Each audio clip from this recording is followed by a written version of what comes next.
सत्ता का संग्राम देख रहे हैं आप और आपके साथ मैं हूं ऋषिका गुप्ता और आज बात करेंगे लोकसभा चुनाव अपने अपने दाव। जी हां, जहां एक और भारतीय जनता पार्टी ने स्टार प्रचारकों की सूची जारी कर दी है जिसमें प्रधानमंत्री नरेंद्र मोदी, नड्डा, शाह, तमाम बड़े नेताओं के चेहरे शामिल है। वहीं दूसरी ओर कांग्रेस 2009 में किया हुआ प्रदर्शन दोहराने की तैयारी में है। आपको बता दें, मध्य प्रदेश में 2009 में जो कांग्रेस का प्रदर्शन देखने को मिला था, जहां 12 सीटों पर कांग्रेस को जीत हासिल हुई थी, वही प्रदर्शन दोहराने की तैयारी अब कांग्रेस मध्य प्रदेश में करती नजर आ रही है। वहीं एक और हम देख रहे हैं नारी के अपमान पर घमासान, जहां लगातार एक के बाद एक नेताओं की ओर से नारी के सम्मान को लेकर अभद्र टिप्पणी की जा रही है। जहां पर एक और कंगना रनौत जो बीजेपी प्रत्याशी अभी घोषित हुई है, उनके ऊपर सुप्रिया श्रीनेत जो कांग्रेस सोशल मीडिया हेड है, उन्होंने अभद्र टिप्पणी की। वहीं दूसरी ओर बीजेपी सांसद दिलीप घोष ने ममता बनर्जी जो पश्चिम बंगाल की मुख्यमंत्री है, उनके ऊपर अभद्र टिप्पणी की। तो कहीं ना कहीं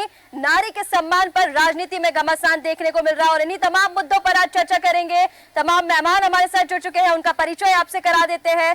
रमेश शर्मा वरिष्ठ पत्रकार हमारे साथ जुड़ चुके हैं, सर आपका बहुत स्वागत है। डॉक्टर शिशिर उपाध्याय कुछ ही समय में हमें ज्वाइन करेंगे, उनका भी बहुत स्वागत है। कल्पना शर्मा वरिष्ठ पत्रकार हमारे साथ जुड़ चुके हैं, मैम आपका भी बहुत स्वागत है। प्रकाश सक्सेना वरिष्ठ पत्रकार हमारे साथ जुड़ चुके हैं, सर आपका भी बहुत स्वागत है। दामोदर रजावत हमारे साथ जुड़ चुके हैं, सर आपका भी बहुत स्वागत है। शुभकरण पांडे वरिष्ठ पत्रकार हमारे साथ जुड़ चुके हैं, सर आपका भी बहुत स्वागत है। और इसी के साथ हमारी सहयोगी धर्मिष्ठा हमारे साथ जुड़ी हुई हैं, धर्मिष्ठा आपका भी बहुत स्वागत है। कल्पना जी, शुरुआत आपसे करना चाहूंगी, क्योंकि आप भी एक महिला है और राजनीति में जिस तरह से नारी के अपमान हम लगातार देख रहे हैं, एक तरफ जहां कंगना रनावत के ऊपर अभद्रता की बात सामने आई है, वहीं दूसरी ओर मुख्यमंत्री ममता बनर्जी के ऊपर अभद्र टिप्पणी बीजेपी सांसद की ओर से, किस तरह से देखें इसे? अब देखिए, कहीं ना कहीं राजनीति इस बार नहीं, वैसे महिलाओं को लेकर के जिस तरह के बयानबाजी की जाती है वो कहीं ना कहीं निंदनीय तो है ही, लेकिन राजनीति में जो भी विषय ऐसा मिले जिसको भुनाने की कोशिश की जाए, उन विषय को कोई भी पार्टी छोड़ना नहीं चाहती। तो वही कहीं ना कहीं कांग्रेस दो तरह से गिरती नजर आई, चाहे नारी शक्ति की बात की जाए, चाहे कंगना रनौत को लेकर जो बयानबाजी हुई उसको लेकर के बीजेपी कहीं ना कहीं आक्रामक नजरिए में है। और सबसे बड़ी बात, ऐसे ही बीच में कल जिस तरह से मोहन यादव का एक स्टेटमेंट आता है जिसमें वो कहते हैं कि लाडली बहना योजना नहीं बंद होगी, चाहे लोग भले ही कहते रहे कि चुनाव के बाद वो खत्म कर दी जाएगी। इस तरह की बातें कहीं ना कहीं ये प्रूफ करने के लिए है कि हम कहीं ना कहीं नारी सम्मान को लेकर के कहीं किसी तरह की कोताही नहीं बरतने वाले। इन्हीं सारी चीजों को लेकर के बीजेपी ने इस बार, देखिए, एक अगर देखा जाए अब तक 42% के आसपास बीजेपी ने अपने पुराने जो सांसद थे उनके टिकट काटे हैं। ये कहीं ना कहीं अपने आप में बताता है कि जिन सांसदों ने काम नहीं किया था या जिनका कहीं ना कहीं फीडबैक उतना पॉजिटिव नहीं था, उन सारे टिकटों को लेकर के बीजेपी कहीं ना कहीं बहुत गंभीर थी। सांसदों के टिकट काटे गए हैं, इस मुद्दे पर भी हम मैं उसी से इसको जोड़ रही थी। नारी के सम्मान को लेकर हम जो बात कर रहे हैं, कंगना रनावत के ऊपर जो टिप्पणी की गई है, आपको क्या लगता है, क्या वो सही है? मंडी जिसे छोटी काशी कहा जाता है, धर्म नगरी है वो, और वहां से कंगना रनावत को टिकट दिया गया है बीजेपी की ओर से, तो ठीक किया क्या सुप्रिया श्रीनेत ने, जिसके बाद वो ये कह देती है कि मेरा एक्स हैंडल मेरे पास नहीं था, उसका एक्सेस किसी और के पास था? नहीं, देखिए, नारी कोई भी हो, चाहे महिला कोई भी हो, महिला के ऊपर कोई भी व्यक्ति अगर इस तरह से टिप्पणी करेगा तो ये आने वाले समय में चुनाव, देखिए, वैसे बयानबाजी एक अलग विषय है, लेकिन जिस तरह से पीक पॉइंट है इलेक्शन का, ऐसे समय पे कोई भी स्टेटमेंट इस तरह का आता है तो वो कहीं ना कहीं राजनीतिक उसमें बहुत मायने रखता है। और इस तरह के लगातार जिस तरह से बयान सामने आ रहे हैं, ये कहीं ना कहीं कांग्रेस को वैसे ही फीडबैक पे है। ऐसी स्थिति में इस तरह के बयान आना, जिसमें महिला वोटर्स की भूमिका इस बार वैसे भी बहुत महत्वपूर्ण थी, ऐसी स्थिति में इस तरह के स्टेटमेंट कहीं ना कहीं कांग्रेस के लिए आने वाले समय में कहीं ना कहीं घातक ही साबित होंगे। ठीक है कल्पना जी, शुभकरण पांडे जी, आपके पास मैं आना चाहूंगी। जिस तरह से हम महिलाओं के सम्मान को लेकर बात कर रहे हैं, एक तरफ हम देख रहे हैं प्रधानमंत्री नरेंद्र मोदी जो हैं वो लगातार एक के बाद एक महिलाओं के लिए योजना लेकर आ रहे हैं, महिलाओं को साधने में बीजेपी जुटी हुई है। एक अलग, अभी हमने विधानसभा चुनाव में देखा किस तरह से महिला वोटर्स ने बीजेपी को सहयोग दिया है, चाहे वो योजनाओं को लेकर कह ले या उनकी लोकप्रियता को देखकर कह ले। आप किस तरह से इसको देखते हैं?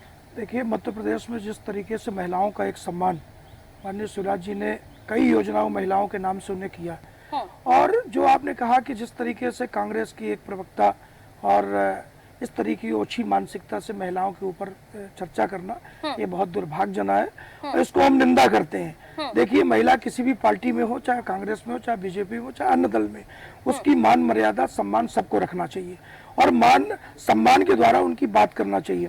आज अब जब दामन में ओछ लग गया, आपको आरोप लग गया, तो आप कह रहे हो कि हमारा पोर्टल हैंग कर लिया गया, कोई और आप जिसको आप उपयोग कर रहे हो, और आज जब आरोप लग एक महिला के खिलाफ जब कोई बात करती है तो निश्चित तौर पर लगता है कि कहीं ना कहीं ये ओछी मानसिकता है और इसके पीछे कोई बहुत बड़ा खेल है।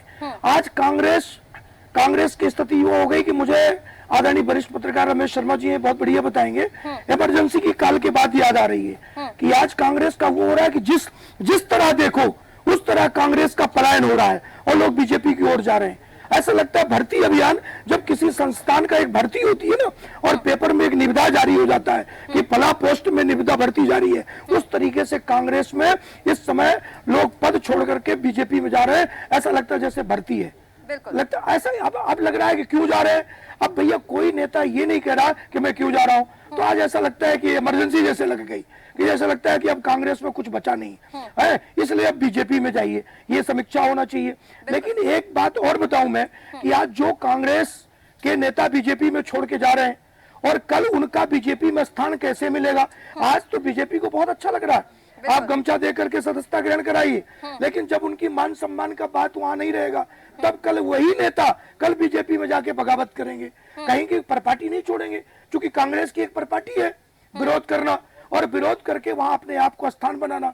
तो ये कहीं ना कहीं अंतरकला ये बीजेपी में भी उत्पन्न होगी। मैडम जी बिल्कुल, अंतरकला की आप बात कर रहे हैं। जिस तरह से हमने विधानसभा चुनाव में देखा, पिछले विधानसभा चुनाव में जब ज्योतिरादित्य सिंधिया के मान सम्मान को लेकर बात आ गई थी। सर बिल्कुल ठीक कहा आपने। धर्मिष्ठा जी, आपके पास मैं आना चाहूंगी।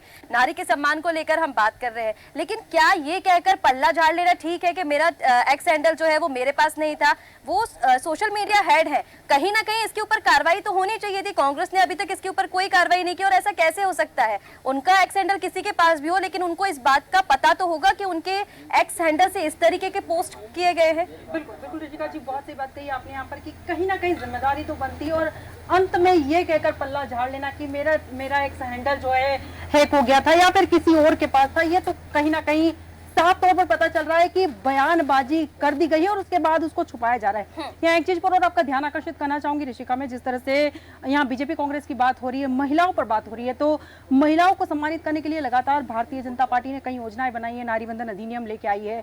यहाँ पर लाडली बहना, मध्य प्रदेश की बात करें तो लाडली बहना को लेकर सम्मानित किया गया। लेकिन कांग्रेस की अगर मैं बात करूँ तो कांग्रेस जो है लगातार नारी का सम्मान करने में आगे रहने वाली पार्टी यहाँ पर बनती हुई नजर आ रही है, क्योंकि जिस तरह से मध्य प्रदेश के परिप्रेक्ष्य में बात की जाए तो दिग्विजय सिंह जी के जो बयान आए हैं, कमलनाथ जी के जो बयान आए हैं, टंचमाल उन्होंने कहकर महिलाओं को संबोधित किया है, आइटम कहकर उन्होंने महिलाओं को संबोधित किया। कहीं ना कहीं ये जो छवि उनकी बनती हुई नजर आ रही है, ये महिलाओं के बीच में कांग्रेस की जो छवि बनती हुई है, इसका खामियाजा लोकसभा चुनाव के दौरान कांग्रेस को भुगतना पड़ सकता है। बिल्कुल बिल्कुल धर्मिष्ठा। रमेश जी, आपके पास मैं आना चाहूंगी, क्योंकि पांडे जी ने अभी कहा कि आप इसको अच्छे से बता पाएंगे। और जिस तरह से हम देख रहे हैं नारी के जो अपमान है वो राजनीति में एंट्री हुई है, अब इसको हम किस तरह से देखें? क्योंकि दिलीप घोष को हालांकि चुनाव आयोग की तरफ से नोटिस जारी कर दिया गया है, लेकिन कहीं ना कहीं ये भारतीय जनता पार्टी की छवि पर प्रकाश डालेगा क्या? इसका प्रभाव भारतीय जनता पार्टी पर पड़ेगा?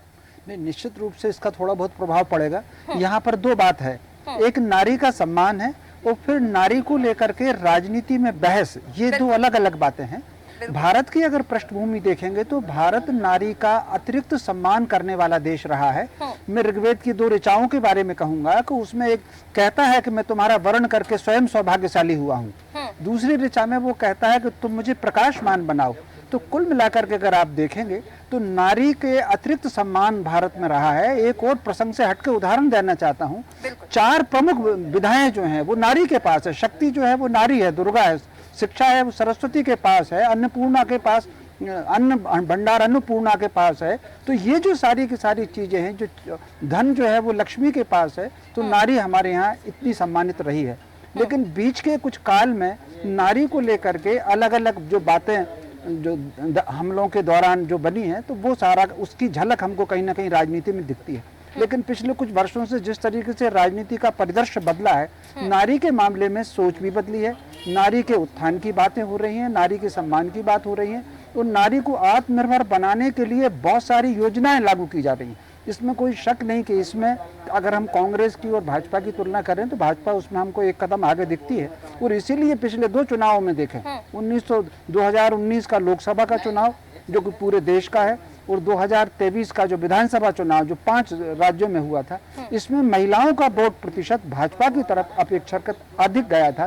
तो ये जो अभी बयान आए हैं, कंगना रनौत को लेकर के जो बयान आया, या संदेश खाली की महिलाओं को लेकर के जो कुछ राजनीतिक दलों ने उपेक्षा बरती, इसका राजनीति पर तो प्रभाव पड़ेगा।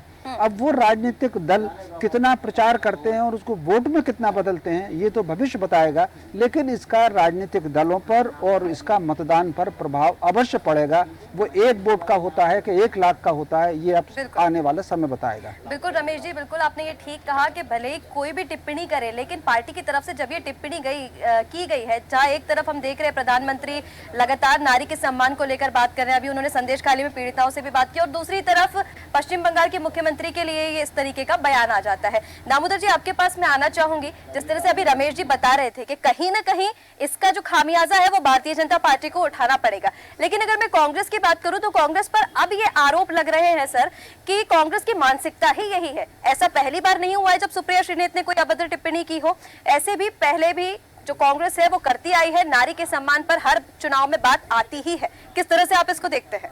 देखिए ऋषिका जी, मैं आपको बता दूं कि कोई भी पार्टी हो, खासतौर से इलेक्शन के समय इस तरह के बयानों से बचना चाहती है, और नारी को लेके इस तरह से प्रोपेगेंडा बनाना बीजेपी को बुलाना आता है। और मैं आपको बता दूं, इस समय कोई छोटी बात को बड़ी बताकर मीडिया के सामने एक्सप्लोर करना, उनको ट्विटर हैंडलर से या एक्स हैंडलर से एक्सपोज करना, हैकिंग के थ्रू, जैसे आपने बताया कि ये आरोप लगता है कि नहीं, उन्होंने गलती नहीं की है, उन्होंने अपना ट्वीट डिलीट किया है, बट सवाल ये उठता है कि पार्टियां इस समय यहाँ पर कांग्रेस की कोई गलती, बीजेपी किस तरह से उसको एक्सप्लोर कर रही है, और उसका कहीं ना कहीं नारियों के बीच में, वोटर के बीच में ये जानना चाहती है, वो बताना चाहती है, पार्टी उसका बेनिफिट लेना चाहती है। कोई भी पार्टी है, और वो पार्टी अगर नारी शक्ति को एक मैसेज देने में रहती है कि अगर पार्टी वो जो महिला वोटर है वो कैसे ना कैसे बीजेपी का या कांग्रेस का वोट बैंक बन जाए।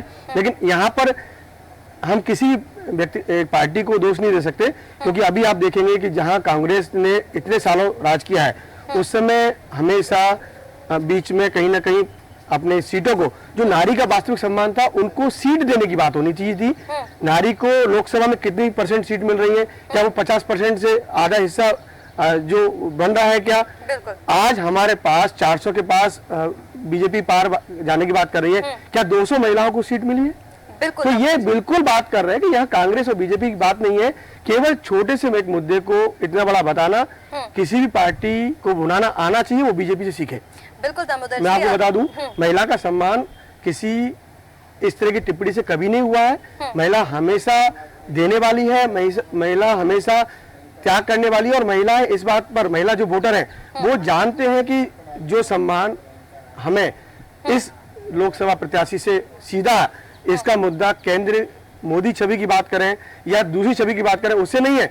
उनका जो लोकप्रिय प्रत्याशी है वो उसको समझकर जानकर वोट देती है, ना कि किसी प्रोपेगेंडा में आकर। तो महिला हो या पुरुष हो, इस समय महिलाएं बहुत शिक्षित हैं, वो जानती हैं कि किस पार्टी के किस प्रत्याशी को वोट करना है। बिल्कुल आप सही कह रहे हैं दामोदर जी कि महिलाएं शिक्षित हैं और वो जानती हैं कि किस पार्टी के किस प्रत्याशी को वोट करना है। लेकिन प्रकाश जी, ये सवाल मेरा आपसे है कि किस तरह से, अब देखिए नारी के सम्मान को लेकर बात कर रहे हो, जिस तरह से तमाम हमारे पत्रकार जुड़े हुए हैं, उन्होंने नारी के सम्मान को लेकर बहुत सारी बातें कही।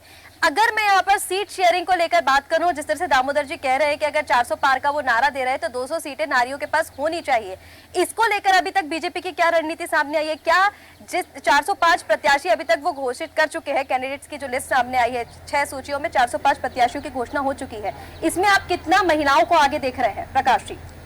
नहीं, उन्होंने चूंकि महिला बंधन अधिनियम लाए हैं, तो रेशो तो 50% तो नहीं दिया है, लेकिन अच्छा प्रतिनिधित्व दिया है।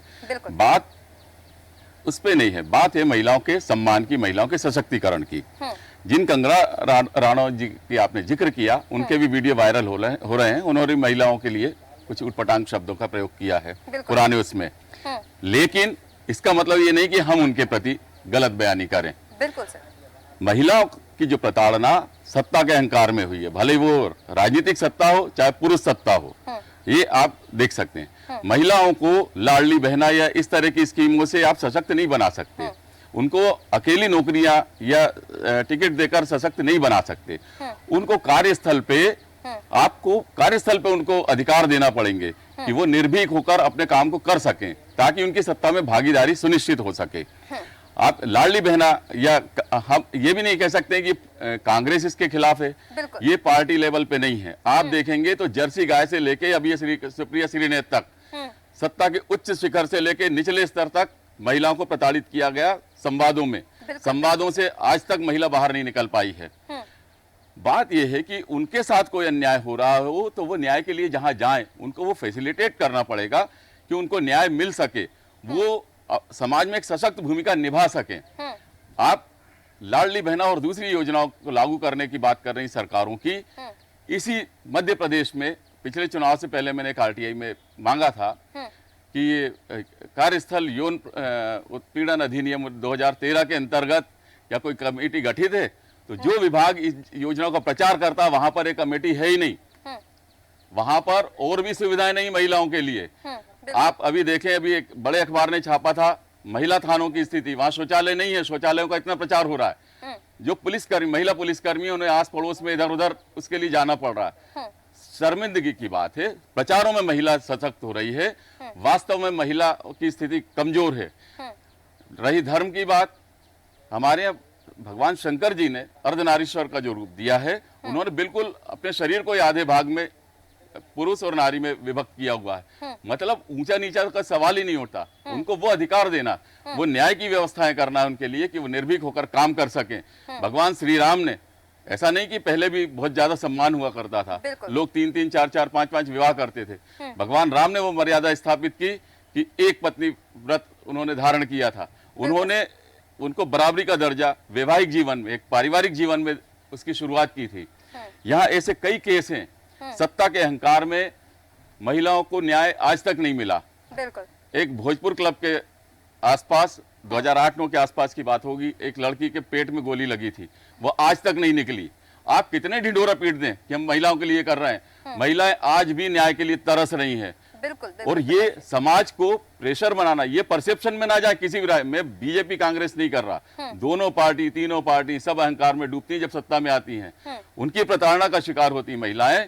ये समाज को प्रेशर बनाना पड़ेगा, समाज को अपने उनको जो अधिकार मिला हुआ उसका प्रयोग करते हुए सत्ता के अहंकार को ठिकाने लगाना पड़ेगा, तब नारी सशक्त हो पाएगी। बिल्कुल प्रकाश जी, और ये आपने बिल्कुल ठीक कहा कि कहीं ना कहीं जो समानता है, वो समानता नारी के सम्मान और जो नारी को लेकर समानता की हम बात कर रहे हैं, वो एक बड़ी चुनौती सभी पार्टियों के लिए बनी हुई है, चाहे वो बीजेपी हो चाहे वो कांग्रेस हो। रमेश जी, आपके पास मैं आना चाहूंगी। जिस तरह से अब बीजेपी के स्टार प्रचारकों की सूची जारी हुई और जो बाकी की लिस्टें जारी हुई है जिसमें कैंडिडेट्स घोषित हुए, हम देख रहे हैं कि उसमें जो बड़बोले नेता थे उनसे बीजेपी ने किनारा कर लिया और नए चेहरों को यहाँ पर मौका दिया, चाहे वो कंगना रनावत हो मंडी से जिन्हें टिकट मिला, अरुण गोविल को टिकट दिया गया।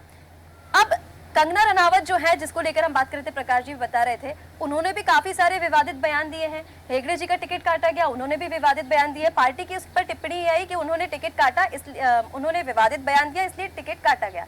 कंगना रनावत जी भी विवादित बयान दे चुकी है भारत की आजादी को लेकर, जो उन्होंने पहला बयान दिया था। ऐसे में अब बीजेपी इसको कैसे प्रिटेंड करेगी सर? क्या ये बीजेपी के पक्ष में हो पाएगा?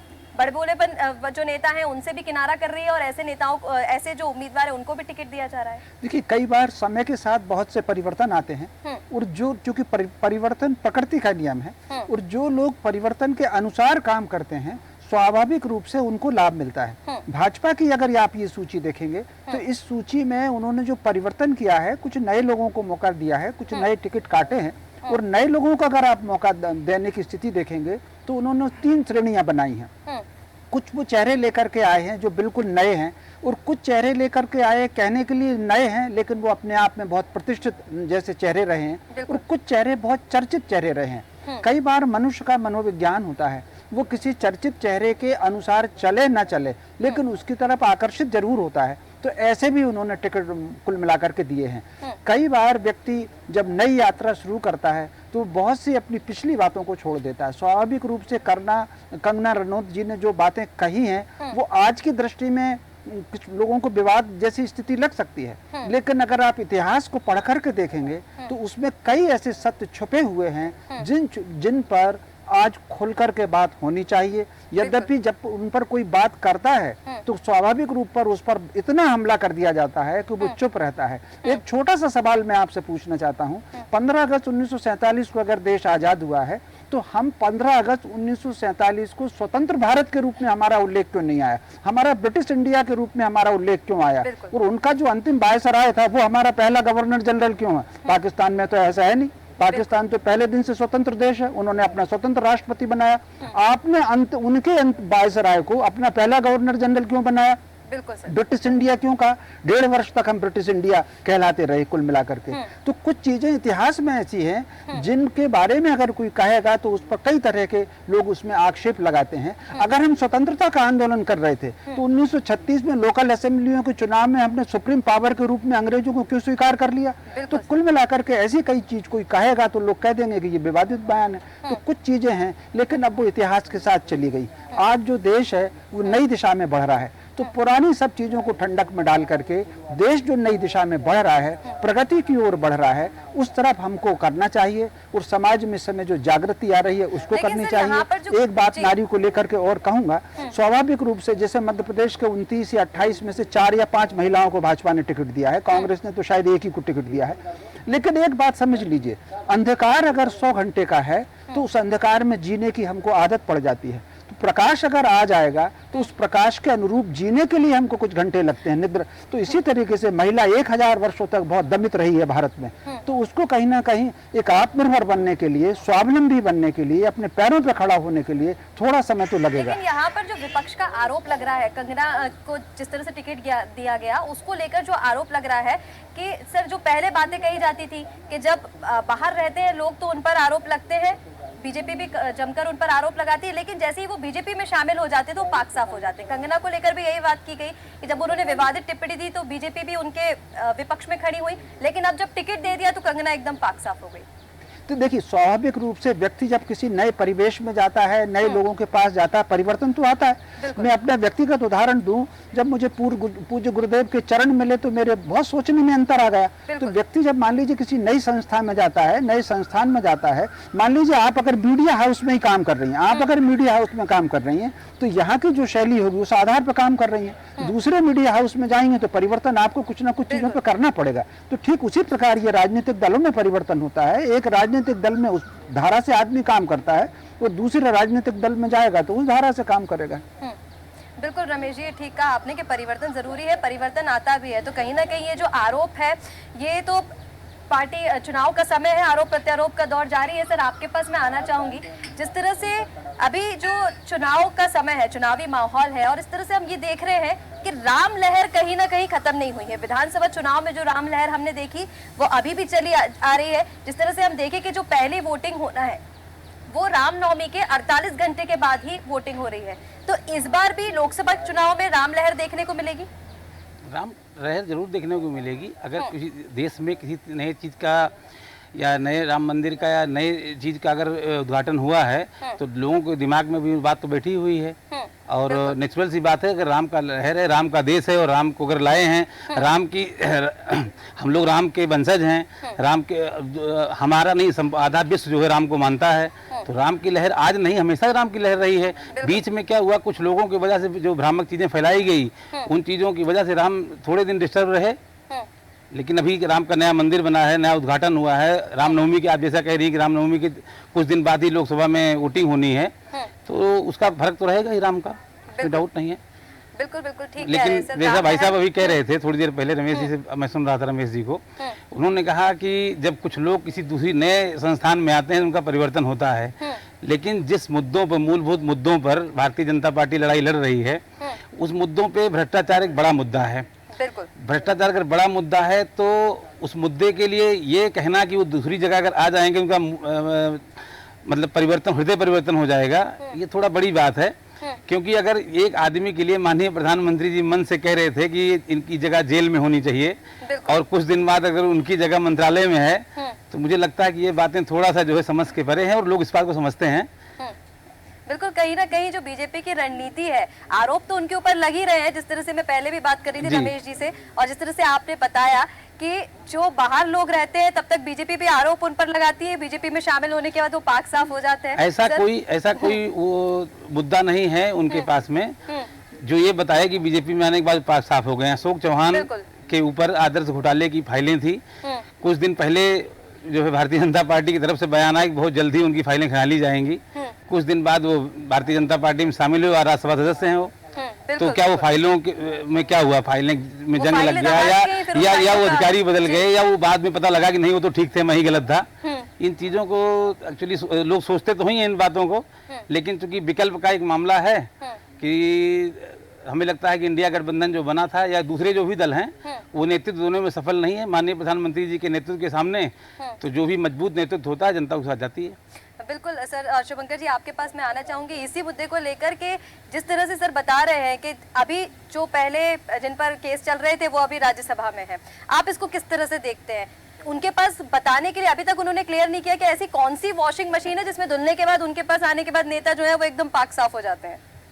ऐसा है कि जब सरकारें बनती है तो जनता के पास अपना एजेंडा और अपना विजन और अपना मिशन लेके जाते हैं लोग कि हम ये काम करेंगे, और सरकार चाहे वो बीजेपी की हो, चाहे कांग्रेस की हो, चाहे आम आदमी हो, चाहे अन्य दल हो, हर सत्ता ये कहता है कि मेरा भ्रष्टाचार सुचिता रहेगी और भ्रष्टाचार नहीं होगा। कमलनाथ की सरकार देखिए आई, 15 महीने सरकार रही, कमलनाथ जी ने अपने मन वचन में कहा, मन संकल्प में कहा कि भ्रष्टाचारियों को छोड़ूंगा नहीं। बिल्कुल 15 साल रहने के बाद एक किसी नेता के ऊपर FIR नहीं हुई। शिवराज जी 18 साल रहे और यही बंटाधार, प्रदेश का मुख्यमंत्री बंटाधार, रोड खा गए, फलाना खा गए, दुनिया भर के आरोप लगे, लेकिन एक FIR नहीं है। ये तो जनता को भ्रमित करने का है कि हम सत्ता में आए तो आप हमारी बात सुन लीजिए, हम आए तो हमको बचाओ और आप आ जाओ तो हम हमें बचाओ। तो ये सत्ता का गठजोड़ है कि आपस में एक दूसरे को, जैसे भाई साहब ने बहुत अच्छा कहा कि साहब भ्रष्टाचार के आरोप लगे, वो व्यक्ति भ्रष्टाचार था जिसको जेल में होना था, आज वो संसद में हो गया, आरोप लगे। आज आप देख लीजिए केजरीवाल जी को देख लीजिए, जिस केजरीवाल ने लोकपाल लेके आए कि प्रदेश में भ्रष्टाचार और शुचिता की राजनीति लेके आए, आज वही केजरीवाल कहाँ है, जेल में, कह रहे इस्तीफा नहीं दूंगा। ये हमारे देश का संविधान, हमारे देश का जो कानून है, ये बड़ा लचर है। निश्चित तौर पर इसको बहुत मजबूत होना चाहिए। यदि कोई भ्रष्टाचारी भ्रष्टाचार में पकड़ा गया, उसकी गिरफ्तारी हो गई और तो निश्चित तौर पर सभी संवैधानिक पद से उसे त्याग पद देना चाहिए। मुझे आदरणीय रमेश शर्मा जी एक बात याद आ रही है कि अटल बिहारी वाजपेयी जी के ऊपर आरोप लगा और आरोप लगा उनकी सत्तागिरी और एक मत से सत्तागिरी, उनने कहा नहीं मैं इस्तीफा दे रहा हूं, जब तक देश में मुझे बहुमत नहीं होगा मैं पुनः नहीं आऊंगा। तो अब वो पहले के राजनेता थे जिनमें स्वाभिमान था, सम्मान था, मान था।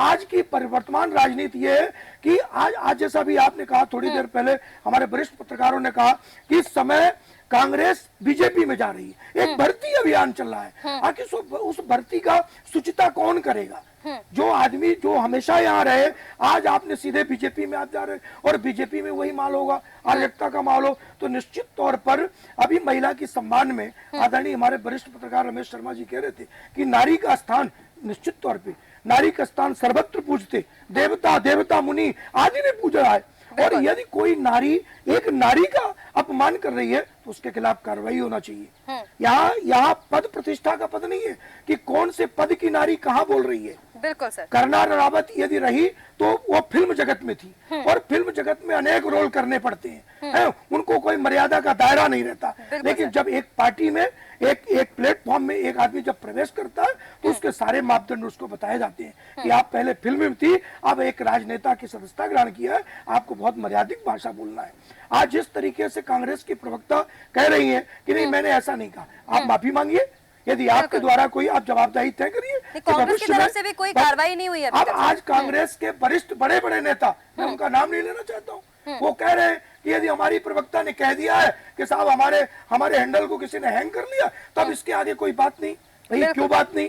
आज एक किसी नारी का अपमान कर रहे हो, किसी नारी को अभद्र शब्द कह रहे हो, कोई मैं करुणा नावत की बात नहीं कर रहा हूँ। कांग्रेस की प्रपार्टी पे आप देखिए, कई बात नारियों पे आलोचना की है, चाहे कांग्रेस के व्यक्ति हो चाहे भाजपा के हो। यदि नारी का आलोचन करते इससे पहले भी ऐश्वर्या राय को लेकर वो एक बार टिप्पणी कर चुके हैं, तो इनके खिलाफ कार्रवाई होना चाहिए और जो संवैधानिक पद में दंड है उस पर दंड होना चाहिए। नहीं, इससे पहले भी सर कांग्रेस की हमने टिप्पणी देखी, जिस तरह से आप बता रहे थे ऐश्वर्या राय बच्चन को लेकर वो एक बार और टिप्पणी कर चुके हैं। देखिए इस पे एक बात कहूंगा कि कांग्रेस में अब आप देखिए बहुत उच्च नेता, बड़े प्रतिष्ठित नेता कमलनाथ थे, लेकिन कमलनाथ की पार्टी की महिला उसको अपने मंच में, जब वो बीजेपी में आ गई तो अपने मंच से किन भाषा को प्रयोग किया, मैं वो भाषा प्रयोग नहीं करना चाहता हूँ, है ना। लेकिन आप जब बताइए, आप अपने मनोविज्ञान, आप दिग्विजय सिंह को देखिए, एक वरिष्ठ नेता है, लेकिन आपको कुछ भी भावेश में आकर के कुछ भी बोल दे आप और जनता बर्दाश्त कर ले, तो आप अपनी वाणी और विचार और मस्तिष्क में सब पार्टियों को ख्याल करना चाहिए। नारी का सम्मान, नारी यत्र सर्वत्र पूजती, नारी का यदि सम्मान है तो जगत में सम्मान है। और इस तरीके के नेता जो आलोचना करते हैं, इनके खिलाफ संवैधानिक कार्रवाई होना चाहिए और मैं इसका आलोचना करता हूं। इस तरीके के नेता जो अपने पद पे आकर के और किसी नारी के खिलाफ इस तरीके की बात करते हैं, मैं उनको भत्सना करता हूं। बिल्कुल शुभंकर जी, आपने ठीक कहा कि यहाँ पर नैतिकता को कितना खींचेगा, और आपने केजरीवाल जी की जो बात कही थी कि संवैधानिक तरीके से उनको इस्तीफा दे देना चाहिए। कल्पना जी, आपके पास मैं आना चाहूंगी। जिस तरह से हम देख रहे हैं मुख्यमंत्री अरविंद केजरीवाल एक के बाद एक जेल की सलाखों के पीछे से आदेश जो है वो जारी करते जा रहे हैं। पहले उन्हें मंत्री अतिशी को दिया, फिर उसके बाद उन्होंने मंत्री सौरभ भारद्वाज को दिया। लेकिन यहाँ पर जिस तरह से नैतिकता को लेकर हम बात कर रहे हैं, संवैधानिक तौर पर तो उनको इस्तीफा दे देना चाहिए। जो हमने पहले मुख्यमंत्री देखे, लालू प्रसाद यादव हो या फिर वो मुख्यमंत्री हेमंत सोरेन हो, दोनों ने यही किया। गिरफ्तारी के बाद दोनों को इस्तीफा देना पड़ा। वो इस्तीफा क्यों नहीं दे रहे हैं और इस पर क्यों कोई कार्रवाई नहीं? ईडी उन्हें किस तरीके की सुविधा दे रही है कि वो सलाखों के पीछे से भी एक के बाद एक आदेश जारी करे, जबकि ऐसा संभव नहीं है। नहीं, देखिए अभी तक ऋषिका ये कहीं भी प्रूफ नहीं हुआ कि, क्योंकि लिखित में कोई ऐसा ऑर्डर जेल से नहीं आ रहा है, क्योंकि और कोई भी फाइल चलती है। आप देखिए, अगर सरकारी आप आदेश को समझते हैं तो जानते हैं, हम सब जानते हैं उस बारे में कि कोई भी फाइल जब चलती है तो वो ऊपर लेवल से नीचे लेवल तक जाती है और उसको कई स्टेप बाई स्टेप वापस से उसको उसमें जाया जाता है। तो ऐसा कोई प्रोसेस हुआ नहीं, सिर्फ स्टेटमेंट को ही उनके जो नेता हैं, जो प्रवक्ता हैं, वो कहीं ना कहीं आकर के बताया जा रहा है कि फलाना ऑर्डर हो गया, या जो पहले वो साइन करके गए थे उन्हीं फाइलों को आगे लाया जा रहा है। इसको लेकर के ईडी अपना काम कर रही है। लेकिन सवाल ये उठता है कि केजरीवाल आखिर ऐसा क्यों कर रहे हैं, क्योंकि केजरीवाल ये बहुत अच्छे से जानते हैं कि जहां उन्होंने इस्तीफा दिया उसके बाद उनका वापस राजनीति में प्रवेश इतना आसान नहीं होगा। वैसे तो जेल से आना भी आसान नहीं है, क्योंकि सरकार को बहुत ज्यादा घाटा शराब नीति के तहत हुआ है और ईडी उस बात को प्रूफ करने में, अगर प्रूफ नहीं करती तो उनके पुराने नेता, जो चाहे मैं सत्येंद्र की बात कर लूं या अन्य नेताओं की बात कर लूं, वो लोग जेल से बाहर आ चुके होते। आज जिस तरह से कहा गया कि कुछ वकील धरने पर बैठने वाले हैं, वकीलों के पास पावर है अपनी बात जज के सामने रखने की।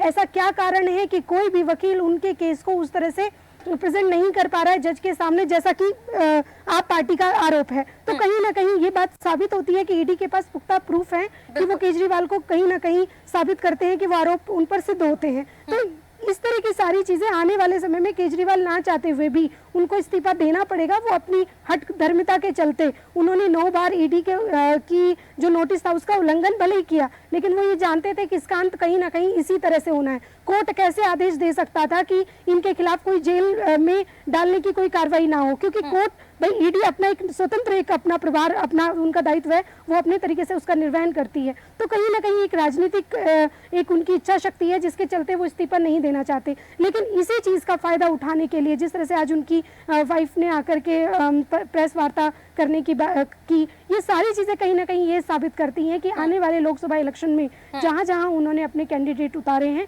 उसका लाभ किस तरह से इन सारी चीजों से उठाया जा सके।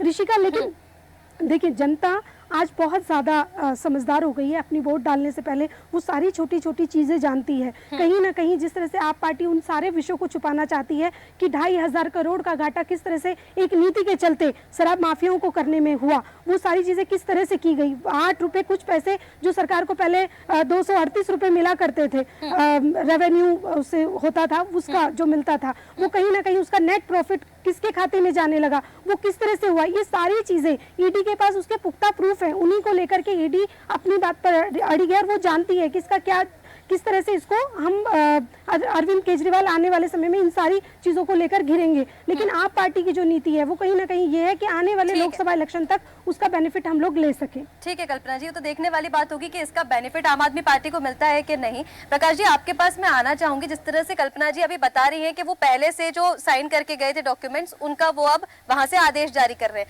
लेकिन मान लीजिए अगर केजरीवाल जी इस्तीफा नहीं देते हैं और कोई आपातकालीन स्थिति आ जाती है, तो ऐसे में फिर सर कैसे वहां पर काम होगा, आप बताइए। नहीं, वो तो उनकी रणनीति, तो वो दे नहीं रहे हैं, वो उनकी रणनीति है कि आप हमें तो बर्खास्त कर दो, वो भी एक मुद्दा बनेगा। देखिए, अब आप नैतिकता के जो भाई ने जिक्र किया था अटल जी का, वो आखिरी दौर था नैतिकताओं का। जब अनैतिकता समाज में घुसाई जाती है तो पहले परसेप्शन क्रिएशन चालू हो जाता है, जैसे युद्ध और प्यार में सब कुछ जायज है। बिल्कुल। ये अनीति का प्रवेश कराने के लिए डायलॉग चालू हो जाते हैं राजनीति में, जबकि हमारे देश में युद्ध के भी नियम होते थे, प्रेम के भी नियम होते थे। पर जो भ्रष्ट लोग जब राजनीति में आते हैं तो पहले वो समाज को भ्रष्ट करते हैं और उनके दिमाग में भर देते हैं कि जो हो रहा है सब सही हो रहा है। आप देखिए, आखिरी लोकतांत्रिक तरीके से यदि हम राम मंदिर की बात करें तो अडवाणी जी ने रथ यात्रा निकाली थी। आप जागरूक कर सकते हैं अपने समाज को उसके लिए, बिल्कुल, वो लोकतांत्रिक तरीका था। उनका क्या हश्र हुआ आप बताइए। जिसका श्रेय बीजेपी ले रही उस राम मंदिर में भारतीय जनता पार्टी का क्या योगदान है उसमें? क्या उसने कोर्ट में, वो पार्टी थी भारतीय जनता पार्टी, आरएसएस कहीं पार्टी नहीं थी, उसने सिर्फ सड़कों पर उसको मुद्दा बनाया। सुप्रीम कोर्ट से आपने, जैसे हिमाचल उत्तराखंड में यूसीसी लागू किया, आपने विधानसभा से पारित करवा के किया ना, लीगल वे में किया ना, उसको एक संवैधानिक तरीके से किया। जहां संवैधानिक तरीके से यदि आप बात कर रहे हैं तो वो सुप्रीम कोर्ट के आदेश पे राम मंदिर का निर्माण हुआ। सुप्रीम कोर्ट ने कहा आप कमेटी बनाइए, उसका प्रमुख किसको बनाया? जिन पे आरोप लगे थे जमीन घोटाले के। बिल्कुल। तो आप नैतिकता की बात छोड़ दीजिए, मंदिर का यदि हम लीगली देखें, संवैधानिक तरीके से कोई योगदान नहीं है बीजेपी आरएसएस का। आप जाएं तो नरसिम्हा राव जी ने उसका रास्ता खोला था। 1947 के जो लॉ थे तब तक तो यथास्थिति रहना चाहिए थी। उन्होंने पूजा स्थल विशेष अधिनियम लाए 93 में, उससे राम मंदिर के लिए रास्ता खुला और उस रास्ते से धीरे धीरे बाकी मंदिरों के लिए रास्ते खुले। उन्होंने तोड़ निकाला। विनय कटियार जी ने, शरद चंद्र प्रधान जी जो उत्तर प्रदेश के बड़े पत्रकार हैं, सत्यहिंदी.com पे, वो यूट्यूब पे पढ़ा होगा, उन्होंने स्वीकार किया जब राम मंदिर के प्राण प्रतिष्ठा का समारोह होना था उसमें, तो उन्होंने कहा था हमें तो प्रधानमंत्री जी का फोन आ गया था, यानी नरसिम्हा राव जी का। उन्होंने बोला था, उन्होंने सब होने दिया। ये लोग तो चाह नहीं रहे थे कि टूटे। कौन लोग? भारतीय जनता पार्टी के नेता नहीं चाह रहे थे, वो उसको मुद्दे के रूप में जिंदा रखना चाह रहे थे। नरसिम्हा राव जी का ये यूट्यूब पे पड़ा हुआ वीडियो, विनय कटियार जी इस समय बजरंग दल के राष्ट्रीय संयोजक थे, उनका वो है। बोले शाम को उन्होंने कहा आप सब बंद कर दो, उनका फोन आ गया। ये मैं नहीं कह रहा हूं, आपको देखना यूट्यूब चैनल पे सर्च कर लीजिए। तो पर उसकी खेती कौन कर रही है? भारतीय जनता पार्टी कर रही है। उसने उसको सड़कों पे मुद्दा बनाया। बिल्कुल। अब प्रकाश जी, मैं इंटरप्ट करूंगी, कहना चाहती हूँ कि आप जिस तरह से ये बात कह रहे हैं, मुझे कहीं ना कहीं ये लगता है कि ये कहने से पहले जब हम इसका पूरा वो देखते हैं, ऐसा क्या कारण रहा कि आज से भारतीय जनता पार्टी का ये विषय नहीं था। राम मंदिर उनका जब से पार्टी बनी तब से उनका ये कहना था कि राम मंदिर हम बनाएंगे। दूसरा 370 राम मंदिर को यदि आप ये कह देते हैं कि ये बीजेपी का प्रोपेगेंडा है, तो ये कहीं ना कहीं ये प्रूफ करता है कि ये चीजें नहीं, ये चीजें उनके उसमें शामिल था। बिल्कुल नहीं कहा मैंने कि प्रोपेगेंडा है, लेकिन ये जनता तक पहुंचाना और भावनाओं तक समझाना उनके शामिल था। शुरू से रहा। मैंने कभी नहीं कहा कि उनका प्रोपेगेंडा है। मैं योगदान की बात कर रहा हूँ, बनने में योगदान था, प्रोपेगेंडा जागरण में था, उसमें अडवाणी जी का बहुत बड़ा रोल था। उन्होंने इसकी शुरुआत की थी, पूरे देश को जागृत किया था, मैं भी इसमें इन्वॉल्व था। ठीक है, अभी मैं जोड़ना चाहता हूँ 1949 में जब वहाँ पर रामलला प्रकट हुए थे, और रामलला जब प्रकट हुए थे और जो लेकर के गए थे उनका नाम दिग्विजय नाथ था। और दिग्विजय नाथ जी जो थे गोरखपुर पीठ के महंत थे और वो संघ से जुड़े हुए थे, और वो चित्तौड़ राज परिवार के वंशज थे। दिग्विजय नाथ छत्री थे, राजपूत थे, तो वहाँ संघ का योगदान था। 1957 में संघ का योगदान था। और जो कह रही हैं अभी इनकी की बात बात का कर रहा हूं। समर्थन में 1980 में जब भारतीय जनता पार्टी बनी थी, जिसकी अध्यक्षता करीम छागला कर रहे थे, उसमें ये प्रस्ताव आया था। 1980 में भारतीय जनता पार्टी के गठन के साथ उन्होंने राम मंदिर की बात कही थी और उनके नारे भी लगते थे वही बनाएंगे। और ये ठीक है कि बैनर का इस्तेमाल उन्होंने भाजपा का नहीं किया, उसमें विश्व हिंदू परिषद को लगाया। अशोक सिंघल पूरे देश की, क्योंकि वो संघ से जुड़े हुए थे, अशोक सिंघल को संघ ने यही काम दिया, वो पूरे देश की उन्होंने यात्रा की। स्वाभाविक रूप से आज अगर राम मंदिर खड़ा हुआ है, कहीं ना कहीं संघ की शक्ति है उसमें, और इसमें मोदी जी का संकल्प है, इसलिए वो आकार ले रहा। वरना आप देख लीजिए 1528 से जो लगातार संघर्ष हुए हैं, 76 तो हमले हुए हैं, 3 लाख वहां पर मौतें हुई हैं। तो उसके बाद आप कल्पना कर सकते हैं, जब रामलला प्रकट हुए थे तो देश के प्रधानमंत्री ने कहा था कि मूर्ति हटा दो। वो गोविंद बल्लभ पंत और वहां का जो कलेक्टर था नायर, उन दोनों के कारण रामलला वहां पर बैठे रहे। आगे चल करके वो नायर जो है वो उन्होंने संसद का चुनाव लड़ा था। तो कुल मिलाकर के वो फिर जनसंघ के टिकट से सांसद भी रहे। पूरी तरह योगदान है। मैंने योगदान से नहीं नकारा, आप मेरी बात को थोड़ा सा गलत उसमें लेकर। मैंने कहा ना आडवाणी जी का योगदान तो था सबसे बड़ा हिंदू समाज को जागृत करने का। मैं निर्माण की प्रक्रिया में संवैधानिक तरीके की बात कर रहा हूँ। मैंने ये नहीं कहा कि बीजेपी या संघ का योगदान नहीं है। सबसे बड़ा योगदान है हिंदू समाज को जागृत करना, उनके स्वाभिमान को जागृत करना। मैं संवैधानिक तरीके की बात कर रहा हूँ कि संवैधानिक रूप से आप उसमें शामिल नहीं थे। दूसरी चीज, अब चूंकि बात निकल आई है, मेरा राम मंदिर में खुद उस आंदोलन में शामिल था, मैं आपकी जानकारी के लिए बता दूं, और मेरा दिल इच्छा थी कि सब बने। मैं संवैधानिक बात कर रहा हूँ, जिसके लिए हमारे लाखों बलिदानियों ने बलिदान दिया था, उसका जिंदा रहना भी जरूरी है। सुकरात, इसको तो किसी ने नहीं नकारा ना सर, पर इनडायरेक्टली जिस मुद्दे पर आप बात कर रहे हैं, इसका पूरा बेनिफिट तो भारतीय जनता पार्टी ले रही है। आप देखिए 2014 के जो चुनाव हुए थे, भ्रष्टाचार मुख्य मुद्दा था। अन्ना हजारे की कल आपने बात की थी, अन्ना हजारे का चेहरा था, और उसके पीछे भी वही शक्तियां थी, और जिन्होंने इस मुद्दे को एकदम गायब कर दिया। कहाँ गया वो जन लोग जो सशक्त बनना था? कांग्रेस बनाने को तैयार थी, और कोई मान रहा था उस बनाने के लिए, पर जो डेमोक्रेसी थी वहां की किलिंग चालू। हम धर्म को मानते हैं, पर राम भी लोकतांत्रिक थे। तो हमारा मतलब है कि यदि लोकतंत्र खत्म, हमारे को हमारा अधिकार संविधान देता है, तो सबसे पहले उस संविधान को बचाना बहुत जरूरी है। मेरी कोई वो नहीं है, मैं खुद इस विचारधारा का रहा हूँ, इसे स्वीकारने में कोई संकोच नहीं है। लेकिन नागरिक नाम की संस्था खत्म हो रही है, वो वोट देने के लिए वो संवैधानिक मूल्यों का हनन हो रहा है, उसके आधार पे वोट नहीं दे रही है। वो राम के नाम से या जाति के नाम से या ये महिला पुरुष, आप देखिए। ठीक है, लेकिन जिस मुद्दे पर हम थे, कहीं ना कहीं जो राम मंदिर को लेकर हम बात कर रहे हैं, राम भगवान की प्राण प्रतिष्ठा को लेकर हम बात कर रहे हैं, इससे बीजेपी को बड़ा फायदा तो हुआ है, और कहीं ना कहीं जनता के जितने वोट थे वो राम मंदिर के नाम पर बीजेपी के खाते में चले गए हैं। हम प्रचार को लेकर यहाँ पर बात कर रहे थे, क्योंकि बीजेपी की सूची आ चुकी है, स्टार प्रचारकों के नाम सामने आ चुके हैं। दामोदर जी, आपके पास मैं आना चाहूंगी। प्रचार को लेकर अब स्टार प्रचारकों की बीजेपी ने सूची तो जारी कर दी और प्रचार शुरू भी होने वाला है, लेकिन अगर हम कांग्रेस की बात करें तो अब वो किस तरह से प्रचार करेगी? जिस तरह से बीजेपी पे आरोप लग रहे हैं लोकतंत्र की हत्या का, विपक्ष को रास्ते से हटाने का, एक तरफ आम आदमी पार्टी के जो मुखिया हैं वो जेल में सलाखों के पीछे, दूसरी तरफ कांग्रेस के अकाउंट सीज कर दिए गए हैं। इन दोनों चीजों को कैसे देखें? क्या बीजेपी के ऊपर जो आरोप लग रहे हैं वो सही है? चुनाव के टाइम पर जो टाइमिंग हम देख रहे हैं, विपक्ष को हटाने का काम किया जा रहा है, क्योंकि कांग्रेस तो जो है वो प्रचार करने से अब रही, कैसे प्रचार करेगी? राहुल गांधी तो कह रहे हैं कि हमारे पास ट्रेन का टिकट खरीदने तक के पैसे नहीं है। देखिए, अभी मध्य प्रदेश में, बिहार में और वेस्ट बंगाल में स्टार प्रचारकों की सूची शामिल की है, और 40-40 सूची में कई बड़े नाम हैं। केंद्र से योगी जी का बड़ा नाम है, मोदी जी हैं, अमित शाह जी, राजनाथ सिंह जी हैं। लेकिन अभी कांग्रेस कैसे प्रचार करेगी? कांग्रेस प्रचार के लिए, कांग्रेस को ऑलरेडी 70 साल मिल चुके हैं। उन्होंने ऐसा नहीं, वो पन्ना इंचार्ज बन के काम कर रहे हैं। उनका कार्यकर्ता बीच में, अभी भाई साहब ने बताया कि मूव कर रहे हैं ईडी के डर से, सीबीआई के डर से, या उनके जो व्यापार है या उनका रोजगार है वो ना छिन जाए।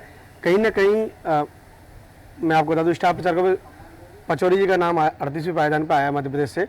तो इंपोर्ट किए गए राजनेता भी स्टार प्रचारक हैं, और ऐसी कंडीशन में स्टार प्रचारक बनना या स्टार प्रचारक में शामिल होना पार्टी कांग्रेस के सामने टिपिकल है, क्योंकि अकाउंट सीज हैं। और इससे पहले पार्टी के अध्यक्ष खुद बता चुके हैं कि पार्टी फंड में बहुत कम पैसा है, लोग डोनेट करें। और इस समय जब चुनाव प्रचार में इतना बड़ा खर्चा होता है, उस खर्चे में कार्यकर्ताओं के लिए काम करना, उनके लिए जो लायबिलिटी है उस तक पहुंचाना, उनके रिसोर्स डेवलप करना, इन सब के लिए खर्चा होता है। और राहुल गांधी खुद कह चुके हैं कि उनके पास टिकट के पैसे खर्च के लिए पैसे नहीं है। ऐसी कंडीशन में कांग्रेस को थोड़ी मुश्किलें आने वाली हैं। जो सत्तारूढ़ पार्टी होती है वो बहुत मोटा बजट खर्च करती है। हमने अभी देखा विधानसभा चुनावों में मध्य प्रदेश, छत्तीसगढ़ और राजस्थान में, जहां एक तरफ कांग्रेस पार्टी का बजट 10 गुना मतलब 216 करोड़ था, वहीं बीजेपी पार्टी का बजट प्रचार के लिए 900 करोड़ रुपए था। आप एक 216 करोड़ और 900 करोड़ का अंतर आप देखिए कि कितना बड़ा अंतर है। जो सत्तारूढ़ पार्टी होती है उनके पास फाइनेंशियल रिसोर्स मैनेजमेंट सिस्टम होता है, लेकिन जो विपक्ष में होती है उनके पास फाइनेंशियल क्राइसिस होता है। ऐसी कंडीशन में कांग्रेस के कितने भी स्टार प्रचारक आ जाए, उनको फाइनेंशियल क्राइसिस से गुजरना पड़ेगा। और जिस तरह से संविधान का नुकसान हो रहा है, लोग बात कर रहे हैं, दामोदर जी, मतलब कहीं ना कहीं इसका जो खामियाजा है वो कांग्रेस को तो उठाना ही पड़ेगा। और भी पार्टी, जैसे अभी आपने केजरीवाल जी की बात करी, वो अंदर है, वो अगर स्टार प्रचारक ही उनका अंदर कैद हो जाएगा कि किसी भी कारण, कोई भी कारण रहा हो, लेकिन वो प्रचार दौरान में तो शायद जेल से बाहर निकल पाए, तो कहीं ना कहीं विपक्ष की पार्टियों को एकदम नेस्तनाबूद कर दिया गया है। बीजेपी इसमें सफल रही है और प्रचार में फंड का फायदा लेने के लिए। ठीक है दामोदर जी, हमारे साथ तिवारी जी भी जुड़े हुए हैं। तिवारी जी, आपसे एक अंतिम टिप्पणी मैं इस पर लेना चाहूंगी। किस तरह से अब इस चुनाव का रुख जो है वो किस तरफ मुड़ चुका है हम देख रहे हैं, क्योंकि जिस तरह से दामोदर जी बता रहे हैं, कहीं ना कहीं जो विपक्ष है उसको इसका खामियाजा उठाना पड़ेगा। एक तरफ कांग्रेस के अकाउंट सीज है, दूसरी तरफ जो आम आदमी पार्टी के मुखिया है वो सलाखों के पीछे है। दूसरी तरफ हम ये देख रहे हैं कि जो लोकतंत्र की हत्या जिसका आरोप भारतीय जनता पार्टी पर लग रहा है, अब इसको किस तरह से हम देखें, वोटर्स को कैसे साथ देगी? एक तरफ नारी का अपमान हो रहा है, दूसरी तरफ हम देख रहे हैं कि महिलाओं को साधने के अलग अलग प्रयास, मुस्लिम वोटर्स को साधने के कयास लगाए जा रहे हैं। इस पूरे जो तारतम्य को अगर हम जोड़कर देखें तो क्या निकलकर अभी सामने आ रहा है सर? देखिए, लोकतंत्र का महापर्व है, इसमें देश की सारी जनता इस समय जागरूक है। वो किसी प्रचार के माध्यम से वोटिंग नहीं करती है। जहाँ तक मेरा मानना है कि सारी रैलियों में वही पब्लिक आती है जो राहुल जी के प्रोग्राम में आती है, मोदी जी के प्रोग्राम में आती है, 20% लोगों को छोड़ के उस पर से। अब रही बात चुनावी चंदे की या अकाउंट सीज होने की, तो जो माननीय चुनाव आयोग द्वारा निर्धारित राशि है, उस राशि के हिसाब से तो कोई भी पार्टी पैसा खर्चा करती नहीं है। धनबल का जबरदस्त उपयोग होता है सारे चुनाव में, चाहे वो कॉलेज लेवल के चुनाव हों, विधानसभा के हों, नगर पालिकाओं के हों या लोकसभा के हों। जो निर्धारित मूल्य है उस पर तो कभी चुनाव हुआ ही नहीं, तो इसलिए चंदे की बात करना तो बेमानी सी है हमारे देश में चुनाव की, चाहे वो राहुल जी बोल रहे हों या केजरीवाल जी बोल रहे हों।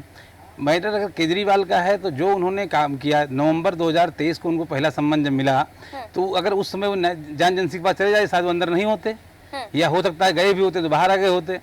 लेकिन अगर वो उन्होंने लगातार जो है किसी एजेंसी का उन्होंने अपमान किया तो जो दंड भुगतना पड़ा उसके लिए कहीं न कहीं आम आदमी पार्टी खुद भी जिम्मेदार है। दूसरी बात रही कांग्रेस की, तो कांग्रेस 2015 से लगातार नोटिस दी जा रही है कांग्रेस को, जो इनकम टैक्स की तरफ से। जरूर हो सकता है कि टाइमिंग की वजह से बीजेपी पे आरोप लग रहे हों, ये हो सकता है कि भाई कि चुनाव के समय हमारा अकाउंट सीज हो गया या 115 करोड़ रुपए शायद निकाल लिए गए हैं खाते से, मुझे पता चला है इनकम टैक्स के द्वारा। लेकिन उन चीज़ों अगर लगभग 445 करोड़ रुपए आए और 135 करोड़ रुपए डेबिट भी हो गए हैं, तो उतने में चुनाव लड़ा जा सकता है हमारे देश में, जो चुनाव आयोग की गाइडलाइन है। और जिन लोगों को टिकटें मिलती हैं, आपको भी पता टिकट कैसे मिलती हैं इस देश में, तो प्रत्याशियों की अपनी क्षमता है। बेसिक जो है ध्यान होना चाहिए पार्टियों का, जनता के बीच जाएं, लोकल लेवल पे काम करें। जरूरी थोड़ी हेलीकॉप्टर चुनाव प्रचार करें, नीचे प्रचार कर सकते हैं। हमारे यहाँ चुनाव को अब हेलीकॉप्टर से करना एक फैशन सा है, बड़ी रैलियाँ करना फैशन है। जब से मोदी जी है, अभी सैटेलाइट का सिस्टम, HD का सिस्टम, डिजिटल माध्यम का सिस्टम, AI का सिस्टम, अब उनको जनरेट करने में पैसे का व्यय जरूर हो रहा है, तो थोड़ी मुश्किलें हैं लोगों के सामने। समय टाइमिंग एक्शन का टाइमिंग है, उसकी वजह से भी लोगों के आरोप बीजेपी पर जरूर लग रहे हैं कि सही समय पर कार्रवाई हो रही है, चुनाव पहले कार्रवाई हो रही है। एक बात, दूसरी बात आप कह रहे हैं कि जो लोग नेता ED की CBI डर से छोड़ के जा रहे हैं पार्टी को, तो नेचुरल सी बात है, या तो उन्होंने कुछ गलत किया होगा तो ही तो छोड़ के जा रहे हैं। वो लोग भी तो हैं इस देश में जो छोड़ के नहीं जा रहे हैं, बिल्कुल बड़े नेता जो छोड़ के नहीं जा रहे हैं, इसका मतलब उन पर डर नहीं है, उन्होंने कुछ ऐसा कार्य नहीं किया है, उनकी कार्यप्रणाली ऐसी नहीं रही है कि छोड़ के कहीं नहीं जा रहे हैं। और भारतीय जनता पार्टी में जा रही, जिसको कहाँ दबाना है, किसको ले आना है, किससे कितना प्रॉफिट मिलना है। हो सकता है कि उनके आने से, या सुरेश पचौरी जी आए हैं, जो भी लोग आए हैं, उनके आने से लोकसभा के वोट परसेंटेज में बहुत बड़ा फर्क बीजेपी को नहीं पड़ेगा। लेकिन हो सकता है कि पीछे के रास्ते धनबल का कुछ फायदा हो, चुनावी चंदे के रूप में हो, जैसा कि अभी शराब कांड में हुआ है। जो अप्रूवर बना ED का, उसने बीजेपी को चंदा दिया अप्रूवर बनने के बाद में, रेड्डी ने। तो हो सकता है इसका बेनिफिट पार्टी को मिल रहा हो। ठीक है, और इसका अगर बेनिफिट मिलेगा तो बात है, विपक्ष को नुकसान जरूर होगा इसका। ठीक है, बिल्कुल तिवारी जी, और जिस तरह से आप हम बात कर रहे थे, हम चर्चा कर रहे थे लोकसभा चुनाव को लेकर, अपने अपने दाव जो दोनों ही पार्टियों के ऊपर से देखे जा रहे हैं। एक तरफ जब भारतीय जनता पार्टी का अपना दाव है, तो वही विपक्षी गठबंधन अपने मुद्दे को लेकर आगे आ रही है। लेकिन कहीं ना कहीं जो अभी लोकसभा की चुनाव की टाइमिंग को लेकर सवाल उठ रहे हैं, बीजेपी के ऊपर जो आरोप लग रहे हैं, इसका खामियाजा विपक्षी गठबंधन को उठाना पड़ेगा। फिलहाल हमारे इस खास कार्यक्रम में इतना ही। आप सभी मेहमानों का हमारे साथ जुड़ने के लिए बहुत शुक्रिया। फिर मिलेंगे एक नए कार्यक्रम के साथ। नमस्कार।